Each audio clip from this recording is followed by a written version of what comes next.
सादात जमात इत्तेहाद के रहनुमा और दिफाई पाकिस्तान विंग के सरबराह डॉक्टर पीर ताज जिलानी ने बचानी हाउस कोऑर्डिनेटर फरहान अली पताफी और तालुका चंबर साबिक टाउन चेयरमैन जिब्रान अमीन हैदरी को बल्दियाती इलेक्शन में कामयाबी पर सिंध की सकाफत अजहर का तोहफा पेश किया और अपनी नेक ख्वाहिशात का इजहार किया।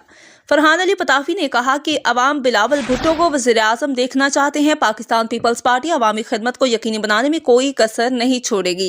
अवाम पाकिस्तान पीपल्स पार्टी के साथ है। हम डॉक्टर पीर ताज जिलानी के मशकूर हैं। इंशाअल्लाह पीर ताज जिलानी के साथ हैं। जिब्रान अमीन हैदरी ने कहा कि पीर ताज जिलानी की शख्सियत हर अमीर गरीब और हर मकतब फ़िक्र से मोहब्बत करते हैं। मैं पीर ताज जिलानी का मशकूर हूँ। इस मौका पर डॉक्टर पीर ताज जिलानी ने अपने भरपूर ताउन का यकीन दिलाया और कहा कि दिफाए पाकिस्तान विंग अवाम में बैनुल मज़ाहब बैनुल मसालक और अवामी हम आहंगी को फ़रोग़ देकर एक कौम बनाने में मसरूफ़ अमल है।